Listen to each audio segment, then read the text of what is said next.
The story begins with an energetic girl carefully doing her nails and applying gloss. As she finishes, she notices a beautiful contrail in the sky and pauses to admire it. Her bicycle, packed with supplies, rests against a tree, ready for a long journey. She looks out over the stunning view from her lakeside campsite and quickly takes a photo. Smiling brightly, she says the scenery looks amazing.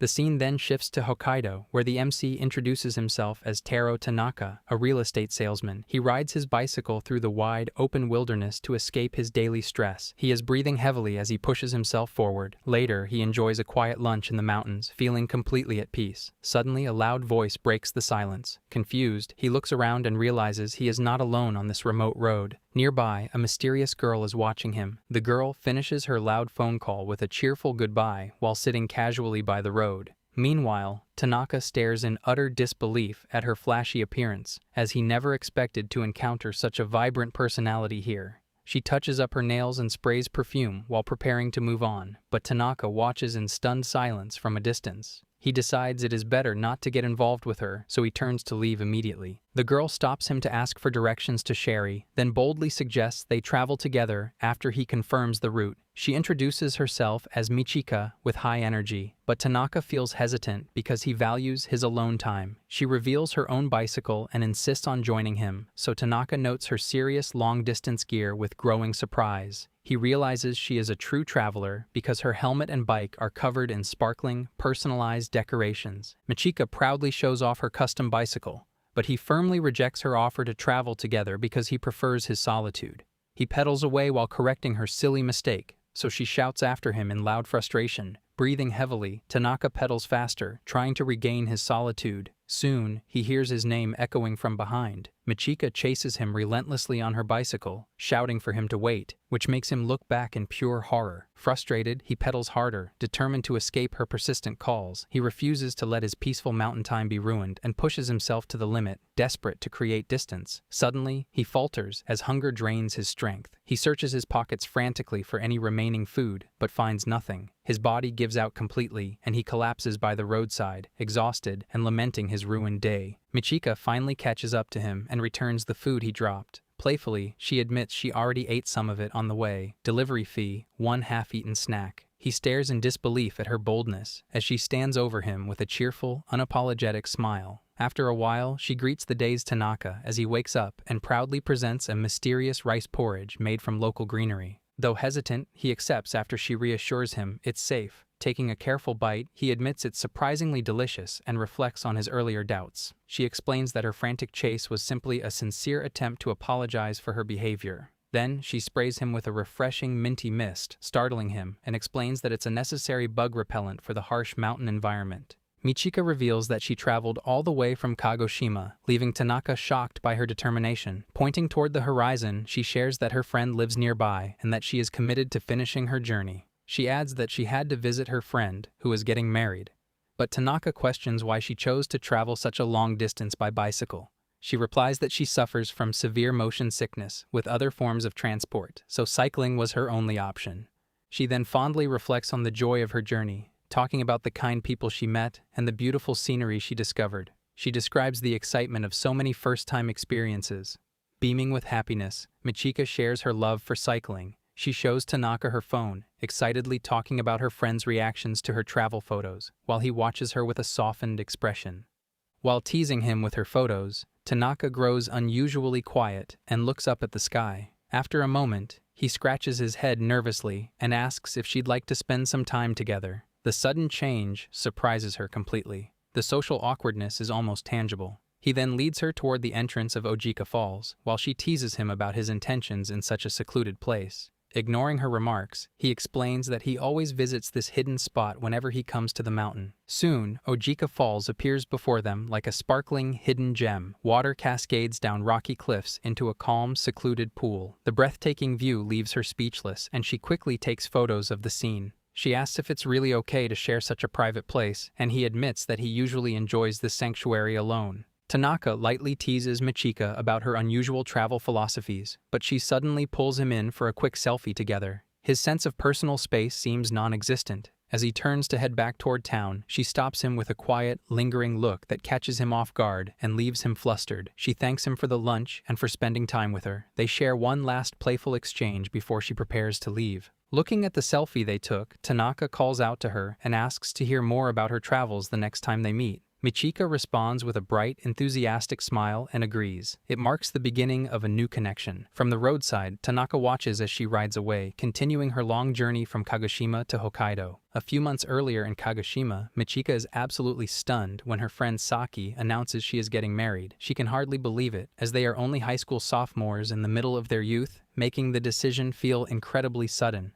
Michika breaks into happy tears while congratulating Saki over the phone, her initial shock turning into pure joy. Despite Saki's playful warning about her makeup running, she enthusiastically vows to travel and celebrate the marriage in person. Saki points out the massive distance between Kagoshima and Hokkaido, reminding Michika of her severe motion sickness. Even the thought of travel makes her feel ill, yet she stubbornly insists that their friendship is more important than her physical limitations.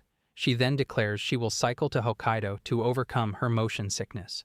While she beams with excitement over the phone, Saki remains skeptical, doubting her friend's commitment to such an exhausting cross-country journey. After the phone call, she gathers her essentials, packing a large collection of makeup and supplies for the upcoming trip. She brushes off her mother's request for help with the laundry, claiming she is just heading out for a short while as she laces up her sneakers. Michika spots a boy and borrows his bike for her journey. When he warns her that her skirt is too short for riding, she teases him, while he dryly corrects her and wonders where she is going. As the boy, Atsushi, returns home, he mentions to his mother that sister said something about going to Hokkaido. His mother is shocked by the news, but her worry quickly shifts back to the immediate problem of having no meat for dinner. Meanwhile, Michika begins her bike journey in high spirits, convinced she is a natural who could reach Hokkaido in just 3 days.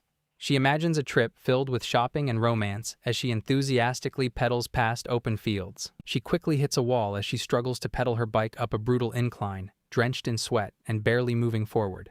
Exhausted, she decides to take a short break, only for the bike to suddenly roll backward down the steep hill. She finally manages to push the bike back up the hill, exhausted and panting from the effort. Just as she catches her breath, she swats away annoying bugs, only to watch in disbelief as the bike crashes all the way back down the incline again. She slumps over in defeat, feeling like the journey is impossible as sweat begins to drip onto her phone. She panics and quickly checks her reflection, only to be horrified by the sight of her makeup completely ruined and running down her face. Michika panics as her makeup continues to run, realizing this exhausting ordeal is nothing like the glamorous trip she had envisioned. Only 90 minutes into her journey, she sits dejectedly by the road and considers giving up until the sudden shadow of a passing bird catches her attention. A crow lands nearby and caws at her, seemingly mocking her defeated state. She snaps back at the bird in a fit of frustration, but as she catches her breath, the brief distraction helps her regain focus and resolve. She gazes out at a breathtaking sunset over a mountain lake, the stunning view momentarily washing away her exhaustion. Mesmerized by the beauty, she quickly pulls out her phone to capture the scene, realizing that these unexpected moments make the difficult journey worth the effort. Michika quickly sends the sunset photo to Saki, her spirits lifted despite the earlier struggles. She looks at an old photo of them together and wonders if her friend will be happy to see her, fueled by the memory of Saki's announcement that she is getting married soon. She resolves to keep going a bit further, but before continuing her journey, she decides she must first fix her ruined makeup. Priorities are definitely in order. After a while, she perfectly restores it, feeling refreshed and ready to continue. Determined to take plenty of aesthetic photos along the way to make Saki jealous, she triumphantly returns to her bike, only to realize that fate has other plans. Her initial confidence fades as she stares at her bike, lying on the ground with a broken handle in her hands. Despite her earlier resolve, she finally admits the grueling trip might be impossible. Michika sits beside her fallen bike, imagining a grim headline about her failed journey. Rather than fearing death, she mostly regrets not having better nails for the news. Her spiraling thoughts are suddenly interrupted by a voice calling out. An older man discovers her on the road and wonders what happened. Startled by his appearance, she mistakes him for the Grim Reaper or an escaped convict. He grows annoyed, defending his bad face, while she remains visibly shaken by the encounter. Michika is thrilled to discover the man is actually a bike shop owner, quickly pivoting from fear to calling him a deity. He hands her a business card for Yasujima Cycles, identifying himself as Yasujima Ichizo. Even though he's still annoyed by how rude she was earlier, she happily says she trusts him because his name sounds like the word sincere. Yasujima inspects the bike and finds the spokes are ruined, requiring repairs at the shop. Michika panics, protesting that she has somewhere to be, but he cuts her off and insists she get in the vehicle. Despite her hesitation, he loads the bike and offers her a ride to the shop. But she gets carsick and immediately vomits inside Yasujima's truck. Disgusted, he kicks her out and drives off with her bike, telling her to walk the remaining 30 minutes to his shop. As he speeds away, he fumes over the smell and resolves to make her clean the mess herself. Uber ratings would be 0. 3 hours later, a furious Ichizo waits at his shop, certain Michika has gotten lost. She finally arrives carrying heavy bags, much to his annoyance. When he scolds her for being late, she reveals the delay was because she couldn't find a shop selling cosmetics along the way. She tries to apologize to an irritated Ichizo, explaining that she realized waterproof makeup is a matter of life or death. After her stomach growls, she admits she spent all her money on cosmetics and is now starving. While Ichizo remains annoyed, the kind woman at the shop offers her a meal, much to his frustration. The woman provides Michika with leftovers, explaining that someone had already asked her to prepare extra food. While she happily eats and thanks them, Ichizo delivers more bad news. Rebuilding the broken spokes will take 3 days due to his heavy workload. Michika is devastated by the delay as she needs to reach Hokkaido for a friend's celebration. Patience is a foreign concept. Ichizo reasons that city bikes are ill-suited for long distances due to poor weight distribution, whereas sports bikes are better suited for long rides. She boldly asks to borrow a bike from his shop, but he shuts her down, stating she would need at least 100,000 yen for anything in his inventory. While eating, she is struck by the variety of high-end bikes in the shop. Ichizo grows frustrated with her constant talking while eating. He eventually opens up about his son, who left to do something reckless and now runs his own bike shop elsewhere. He admits that repairing a bike for someone like his son genuinely irritates him. The woman reveals that Ichizo actually wants his son to return, noting that he kept his son's bike because it is special to him. Ichizo denies this, becoming flustered as Michika teases him for being a romantic. He angrily tells her to stay away. He finally offers to let her take his son's bike, but only if she learns to maintain it herself. Unpaid internships start like this. He hands her a manual, insisting that a traveler must know the basics. While she playfully dismisses his lecturing, he reminds her that both bikes and people matter more for what is on the inside than their outward appearance. Walking through the balcony, Ichizo observes Michika through a doorway as she focuses on the bike maintenance he assigned. The next morning, she loudly wakes him up, eager to get started. Still groggy, he complains about her morning energy while she rushes him to hurry up. Morning people are a threat. He is horrified to find that Michika has covered his son's bike in glittery, flowery decorations and named it Banana-chan. He scolds her for only caring about appearances and threatens to take it back if she cannot maintain it properly. While she and the woman find the name cute, Ichizo's frustration boils over as he yells at them to shut up. Ichizo soon realizes that despite the decorations, she successfully replaced the chain and the cable.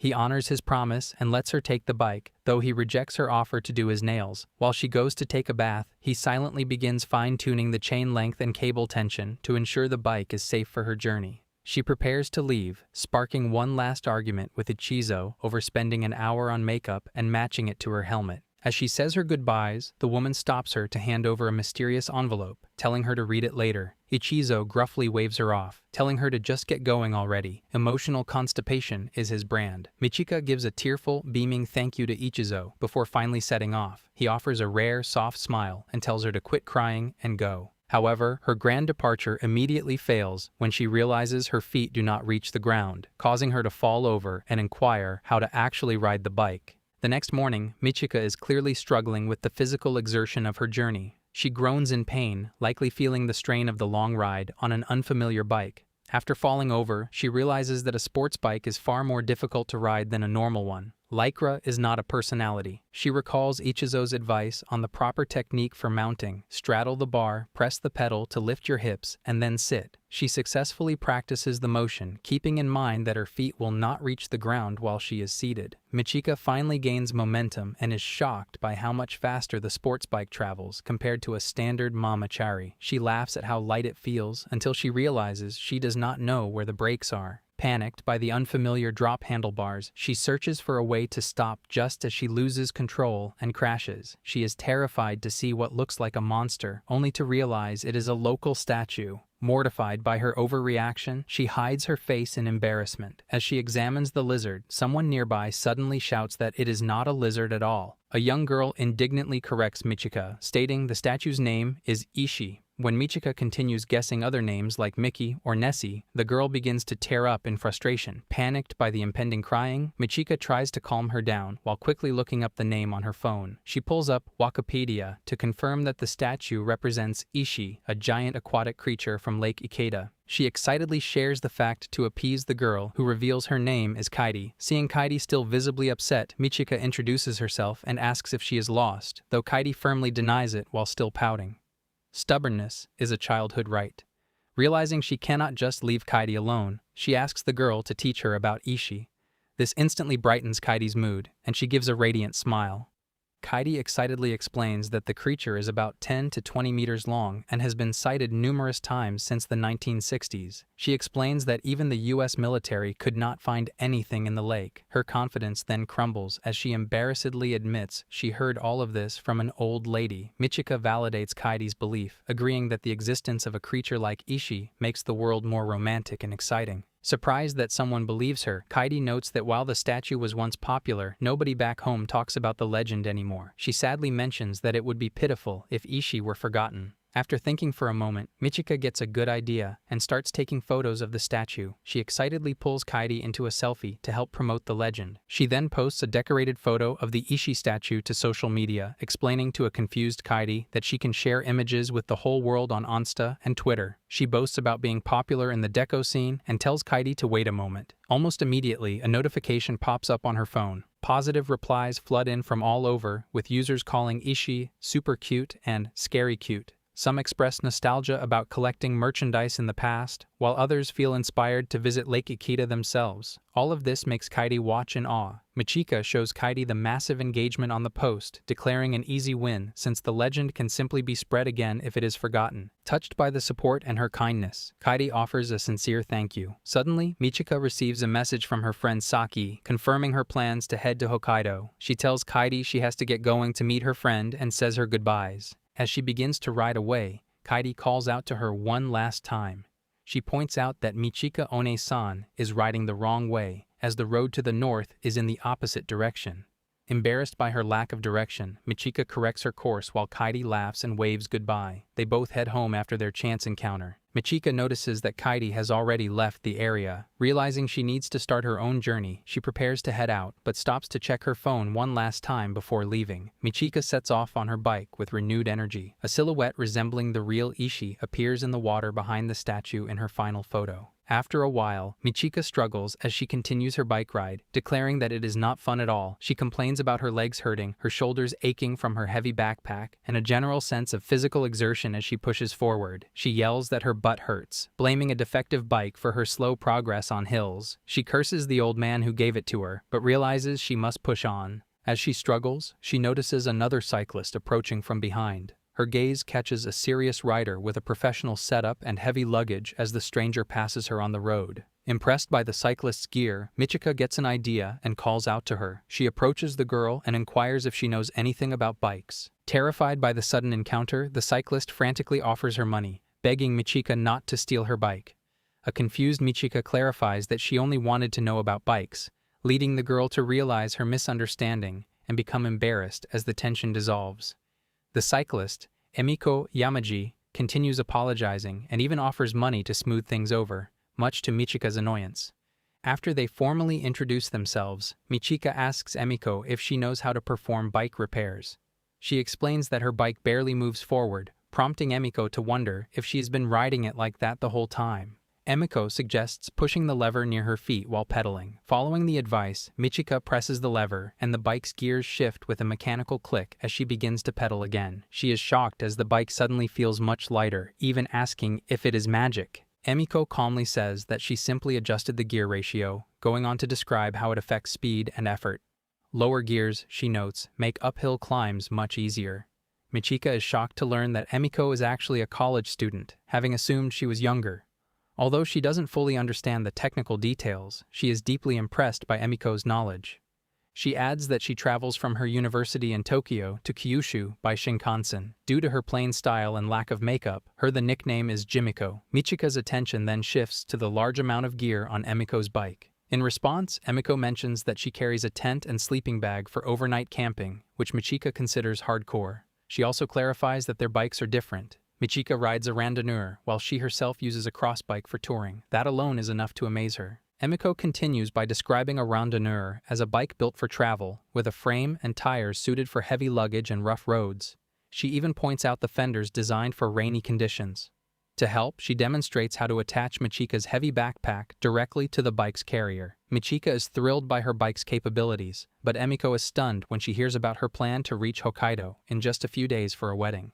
Quietly, Emiko worries that Michika is far too unprepared and might end up stranded in the mountains. Despite her concerns, she still encourages her to do her best. Feeling newly confident in her gear fire knowledge, Michika sets off enthusiastically, keeping a grateful smile. Almost immediately, she falls off her bike, shouting about her sore butt and desperately wondering if Jimiko knows any way to fix it. Panicked and apologetic, Emiko drops into a deep bow, once again offering money as compensation. Michika quickly shuts that down, insisting this is definitely not the time. Flustered, Emiko instead recommends racing pants, noting that they have special padding to reduce soreness. Puzzled by Emiko's embarrassment, Michika decides to look up the gear herself. The moment she checks her phone, she freezes in shock. She learns that racing pants are meant to be worn without underwear. She makes a bizarre comparison, which makes Emiko even more flustered as she begs her to stop. Embarrassed, she admits she only recently got used to it herself. She suggests a compromise, but Michika flatly refuses. She declares that if she can't wear cute stuff, she would rather endure the pain. Realizing just how different their mindsets are, a flustered Emiko prepares to leave, prompting Michika to question where she's going.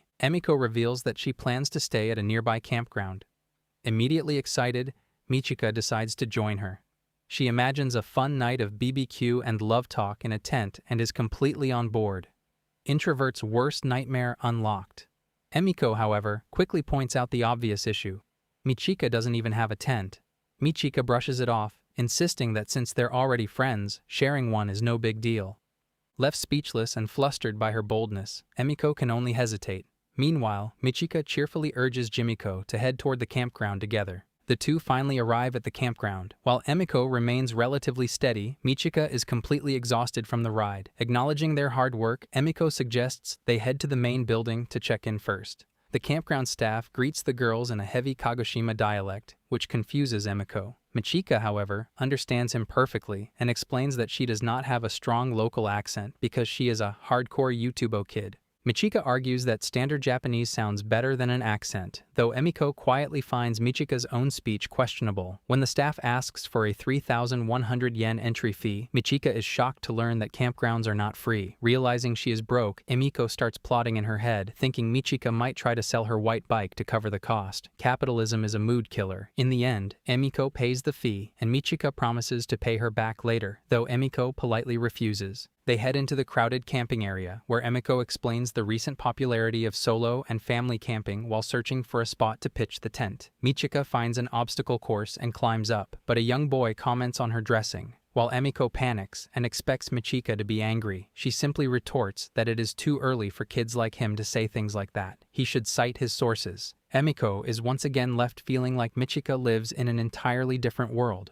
Emiko silently worries about the logistics of staying together overnight, but brushes it off when Michika returns from playing with the children. They prepare to set up the tent, and Michika is surprised by how small the packed bag is, comparing it to a pool bag. Emiko demonstrates how to set up her one-touch tent by simply pulling a string on the center attachment, causing the frame to pop into shape. Engineering actually worked for once. After adding the fly sheet, the tent is ready in seconds. Michika is incredibly impressed by how fast and easy the process is. She dives headfirst into the tent but immediately groans in pain, realizing how hard the ground is without a mat. Despite feeling nauseous from the ride, her excitement quickly returns when Emiko mentions starting dinner. Determined to have a barbecue, Michika offers to help with anything, including gathering firewood or building a fire pit. Her survival instincts are non-existent. She is disappointed to learn that dinner will be instant curry instead of BBQ, as Emiko explains that fresh food is too heavy for bike trips. Michika naively claims rice cannot be cooked without a rice cooker, prompting Emiko to explain the process of cooking rice in a pot using a gas canister. Michika is amazed to see that the method actually works as the rice finishes cooking. Microwaves have ruined entire generations. While the rice steams, Emiko prepares to heat the curry and sets up a lantern, explaining that it is best to finish riding before sunset for safety. Michika is starving and eager to eat as Emiko transfers the rice into a mess tin and pours the heated curry over it. Despite Emiko's humble hesitation about the taste, Michika enthusiastically insists on eating and takes her first bite. Hunger is the best seasoning. Michika is blown away by the quality of the instant curry, finishing her meal in seconds. Emiko is relieved that her efforts were appreciated, admitting she was prepared to apologize if the food turned out poorly. After the meal, Emiko assumes it is time for bed, but an energetic Michika argues that it is still too early and suggests finding something else to do. Michika insists on doing Emiko's nails as repayment for the camping fee. When Emiko tries to decline, Michika becomes intensely serious about the Deco project. Emiko eventually gives in, and the two spend the night in the tent while Michika works on her nails. When the manicure is finished, Emiko is surprised by how pretty her nails look. Glamour waits for no mountain. Although she feels they do not quite suit her, Michika is delighted with the result. She then leans in closer, indicating there is one more thing she wants to do. She pins back Emiko's hair with a handmade clip, telling her it would be a waste to hide such a cute face. While Emiko flusteredly protests, Michika explains that this is not just about the camping fee. It is also a thank you for everything Emiko has taught her about bikes and camping. Gazing at the starry sky, Emiko is struck by Michika's sincerity and reflects on how her friend truly seems to live in a different, more vibrant world. Emiko smiles, thinking that Michika is a genuinely good person, and thanks her. However, the sentiment is quickly undercut when Emiko suggests taking a coin shower. Michika excitedly agrees but makes a teasing comment, leaving a stunned Emiko to immediately reconsider whether her friend is trustworthy after all. Michika wakes up in the tent in significant pain, her muscles aching intensely from the bike ride. When a concerned Emiko asks if she is okay and tries to check on her, Michika snaps with a terrifying expression, threatening to kill her if she is touched. Morning charisma is at 0. Emiko reassures her that the intense muscle pain from their long ride will eventually fade away. They finally arrive in the bustling Tenmonkan district of Kagoshima City, navigating through dense crowds of locals and tourists. She admits her history with motion sickness and suggests resting their sore muscles at a manga cafe. Still, Emiko eagerly pushes to hit the shops, since sightseeing is a rare luxury on their budget-friendly bike journey. They both realize that every moment counts during this expensive and exhausting long-distance adventure. Michika suddenly ignites with a terrifying intensity when Emiko declares sightseeing a war of efficiency, leaving her stunned by the abrupt personality shift. They quickly agree to prioritize authentic local experiences over shopping, park their bikes, and head out immediately. Soon after, Emiko herself ignites with the same intensity. Emiko enthusiastically leads the way to local monuments while sharing the romantic history of Sakamoto Ryoma's honeymoon. Michika listens with genuine interest before they head toward the statue of Saigo Takamori, though Emiko privately struggles to understand her companion's sightseeing standards. When they arrive, Michika collapses in utter despair upon discovering the statue is missing its iconic dog, while Emiko tries to explain the historical and artistic connection to Hachiko in Tokyo. She remains inconsolable despite the explanation, dramatically comparing the dogless monument to bubble tea without pearls. Michika continues mourning the missing statue dog while they rest at a local eatery, prompting Emiko to offer a gentle apology for the disappointing stop. Realizing how different their sightseeing tastes are, they fall into a tense silence as they consider where to go next. Emiko eventually suggests splitting up, having lost confidence in her ability to meet Michika's expectations, but she is met with fierce rejection. Michika declares her loyalty and refuses to go alone after committing to their shared journey. Samiko then reflects on the weight of the situation, realizing this is Michika's very first trip and that the stakes are much higher than she had assumed. A waitress interrupts her thoughts with their order. Michika marvels at the arrival of Kagoshima's famous Shirokuma shaved ice, noting how the fruit toppings resemble a face when viewed from above. She eagerly digs in while Emiko watches, finally sharing a moment of simple joy. Both are blown away by the incredible flavor of the fluffy, condensed milk-filled dessert. At last, they discover something they genuinely enjoy together. Proof that sugar fixes almost everything. Moved by the shared experience, Emiko asks Michika to visit one more place. She leads a grueling climb up a hill toward Shiroyama Park, a destination she has always dreamed of visiting. Behind her, Michika huffs in exhaustion, complaining about the strain on her sore muscles. Emiko admits her own uncertainty, but shares a cyclist's proverb, "Something good always follows a difficult climb." Michika jokingly threatens to use Emiko's face as a canvas if the destination disappoints. Just as they finally reach the top, Emiko announces their arrival, and both are struck with awe by the breathtaking view of Sakurajima looming over the city. Michika excitedly realizes that this massive volcano is the source of the ash she experienced back home, and she immediately begins capturing the stunning sight on her phone. Beaming, she admits that something good truly did come from the difficult climb. Hearing this, Emiko's relief turns into a bright, genuine smile as she agrees. Later, Emiko secures a reservation at a private manga cafe while they wait for their laundry at a coin laundromat. Michika then realizes she has not contacted her parents since leaving home. She brushes off Emiko's concern with a carefree attitude, just as her mother calls. To her surprise, it is her father on the other end. The final boss has appeared. He demands to know her location, and when he learns they are near Tenmonken, he sternly announces that he will arrive the following day, leaving her frozen in place. Michika attempts to hide as she spots her father and others nearby, desperately trying to avoid being forced back home. Emiko suggests she talk things out properly with her parents, but Michika dismisses the idea as a hassle and chooses to stay out of sight instead. Stealth is not her specialty. Emiko watches in stunned silence as the situation grows more tense. Michika is caught off guard when her mother suddenly appears, revealing she tracked Michika's location through the smartphone she bought her. From the sidelines, Emiko observes the identical chaotic energy shared between mother and daughter. As the realization of being found sets in, Michika grows pale, sensing that her father's arrival is imminent. Her father confronts her, revealing he discovered her plan to travel to Hokkaido after her bicycle was returned. She stands frozen and shaken, realizing her secret journey has been exposed due to Ichizo and her father's sudden arrival. He scolds her for her lack of common sense, but she dismissively brushes him off, claiming a trip to Hokkaido is no big deal. Geography is just a suggestion. Her nonchalant attitude leaves him exasperated, clutching his head in frustration. Emiko watches the tense family dynamic unfold with growing confusion and concern. She reveals that a bicycle trip to Hokkaido takes over a month, stunning Michika. Michika calls Emiko a traitor for saying it was doable, while Emiko admits she was too scared to disagree earlier. Their lack of foresight leaves the father even more exasperated. Michika rebels against her father's logic, insisting she will live life her own way. When he warns that police would stop a minor walking alone at night, she foolishly suggests using adult makeup as a disguise. Her lack of common sense further frustrates him, and in the middle of their debate, something catches Emiko's attention. Michika stubbornly refuses to return home, determined to finish her trek to Hokkaido on her own terms. While the intense parent-child standoff frightens Emiko, she reflects on how significant this first-ever trip is for Michika, recognizing the deeper emotional stakes involved. Gathering courage, Emiko steps forward to address Michika's father. Though she is visibly terrified, she fumbles with her student ID, accidentally holding it upside down while introducing herself. Despite her nerves, she explains their shared journey from Tokyo, but becomes flustered under the pressure of the situation. She bows deeply before Michika's father, formally requesting permission to accompany her on the journey to Hokkaido. He skeptically asks whether Michika prompted this plea, but Emiko firmly denies it. She explains that Michika's travel restrictions were due to her condition, making this journey a vital first experience. Despite difficult moments, Emiko emphasizes the joy of meeting people and overcoming hardships. She explains that this sense of accomplishment is exactly why she continues traveling by bicycle.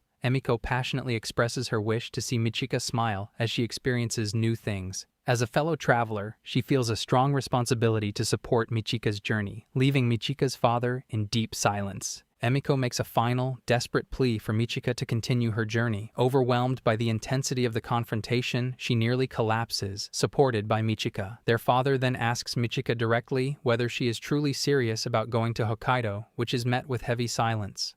The plot thickens significantly. Michika stares her father down and declares she is dead serious about her journey. Acknowledging her resolve, he finally relents. As the tension breaks, Michika's mother arrives to intervene. She hands over a sleeping mat and bag, revealing that her father never actually intended to force her home. Stunned by the sudden shift, the girls watch as he simply walks away, having secretly prepared for her to continue. Her mother reveals that an accident during infancy caused Michika's motion sickness, leaving her father burdened with years of regret. Despite dreaming of family camping trips, he felt unable to take her traveling. Over the years, he secretly bought sleeping bags for her as she grew up. Hoarding equipment is love. Michika's mother explains that her father was likely happier than anyone to hear she was traveling, despite his outward anger, yet he remains deeply worried about her safety. Michika calls out to her retreating father, promising to see many places and have an amazing time. She vows to return home, totally fine, showing her determination. Hearing this, her father lets out a small, quiet chuckle. As the parents depart, he silently reflects that her determination is only natural. Relieved that the confrontation ends peacefully, Emiko exhales in exhaustion. Michika beams with gratitude, thanking Emiko for stepping in and truly saving her. Emiko is moved to tears by the father's hidden kindness, while Michika's mother returns to hand over a signed guardian consent form. The document, signed by her father, provides the necessary permission for her to work or travel, formally solidifying his support for her journey. Michika's mother suggests they find part-time work if they run low on funds. As she waves goodbye and reminds them to buy meat on the way home, Michika is left stunned by her parents' casual attitude. Now equipped with new gear, the duo sets off once again toward Hokkaido. Michika teases Emiko for her earlier dramatic displays of fear, leading to a playful chase as they resume their ride. However, the light-hearted moment is short-lived.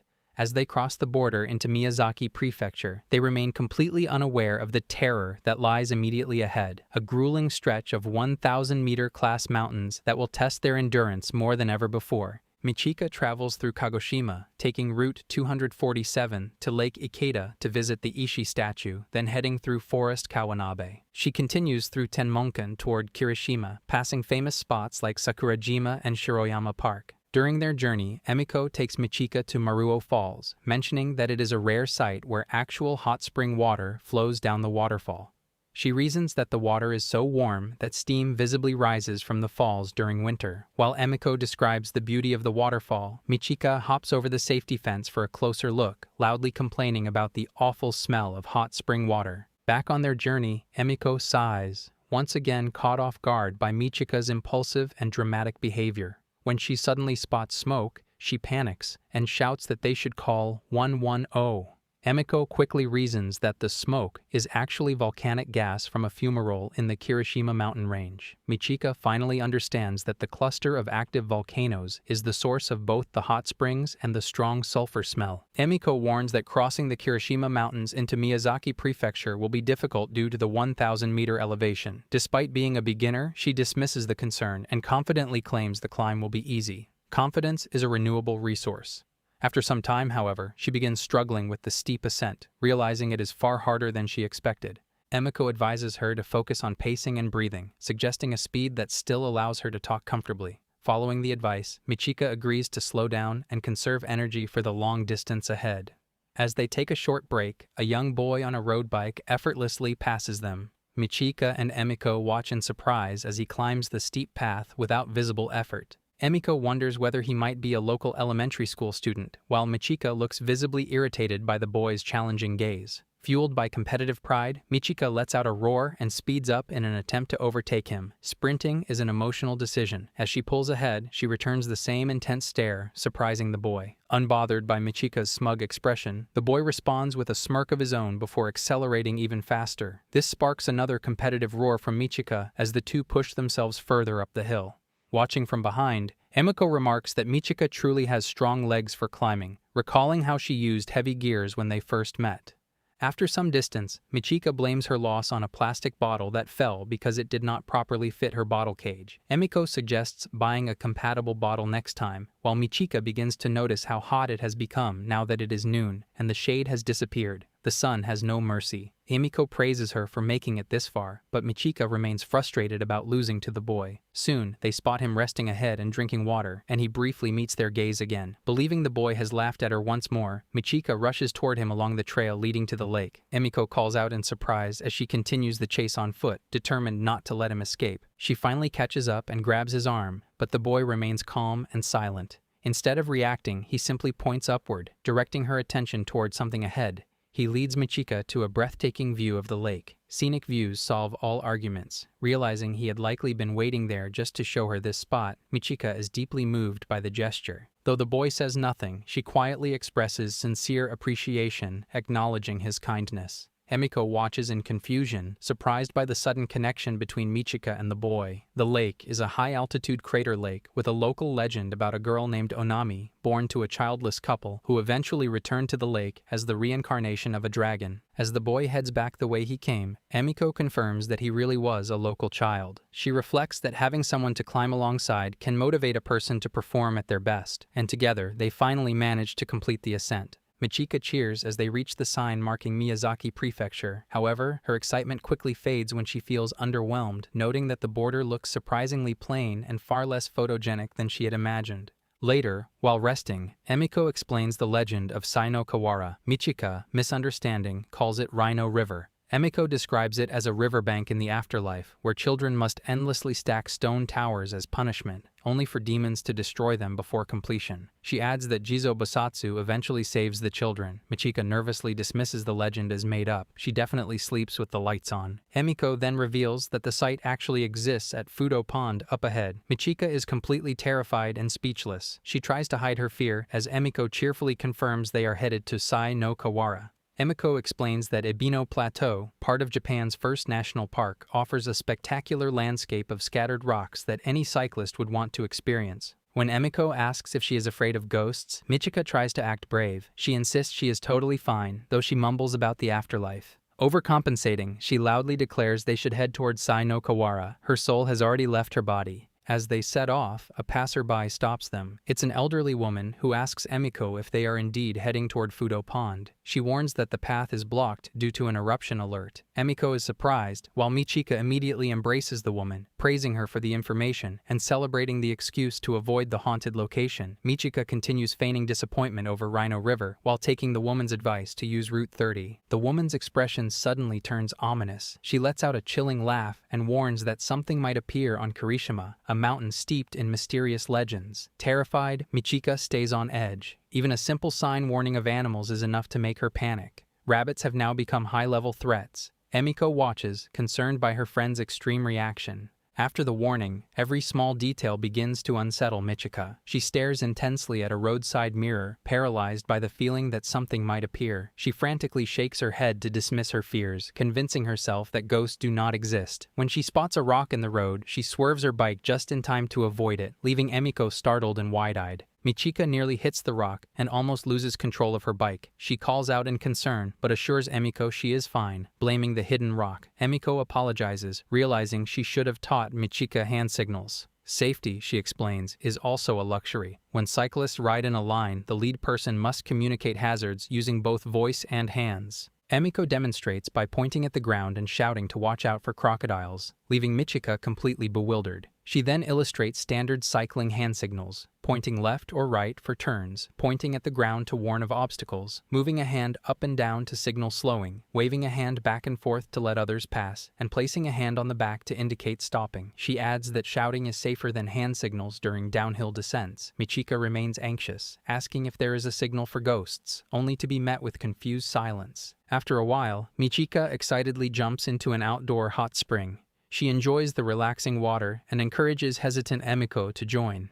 Emiko worries about being seen from the outside, but Michika playfully insists that towels are not allowed and pulls her in. Modesty is currently out of stock. They both relax in the open-air bath with a mountain view. Michika expresses relief at avoiding the original road, while Emiko reflects that the detour was worth it for such a pleasant experience. Michika remains unsettled, thinking about the elderly woman's cryptic warning that something might appear. Her fear peaks when she spots two glowing lights in the darkness. She screams in terror, pleading for whatever it is to stay away. The lights reveal themselves to be a cat. Relief quickly turns to embarrassment. Michika shouts at the animal not to look while making an absurd threat to grab its chest. Emiko points out that her outburst makes no sense. The next day, she rides downhill with a sense of accomplishment and relief. She remarks on how refreshing the descent feels, enjoying a renewed sense of energy as she continues the journey with Michika. Our gal looks pale and admits to Emiko that she is feeling motion sick from the downhill coasting. She explains that moving forward without pedaling feels too much like being in a car, which triggers her nausea. Emiko watches her with concern, questioning if she is really going to be okay. Emiko shares that the true joy of cycling includes the challenge of climbing and connecting with nature.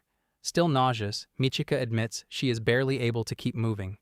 Emiko sympathetically notes that struggling like this is normal for a beginner. She panics at the thought of Michika hating bicycles and ending their friendship over a boring experience. Desperate to prevent a falling out, Emiko shakes her head firmly. She decides she must find a way to make Michika enjoy cycling. As Michika complains about the exhaustion of another upcoming climb, Emiko mysteriously suggests using a little trick to help her through it. The trick turns out to be physically pushing Michika up the hill.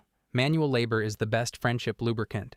Michika is amazed at how much lighter the climb feels, though Emiko ends up doing double the work. Exhausted but determined, Emiko tells herself that the extra effort is worth it if it helps Michika enjoy the ride. Suddenly, rain starts to fall as they continue their ride. Michika suggests quickly seeking shelter under some trees. Concerned about their luggage getting soaked, Emiko hands Michika trash bags to wrap their gear while the rain is still light. Michika is impressed by Emiko's preparedness. Emiko notes how useful the bags can be in various situations. Emiko insists that Michika wear her rainwear, even though it means she will get wet. Michika protests, but Emiko firmly tells her it's fine. She doesn't want Michika to end up hating cycling because of bad weather. Self-sacrifice is her only hobby. Michika refuses to let Emiko get wet, pointing out that she is too skinny and likely to catch a cold.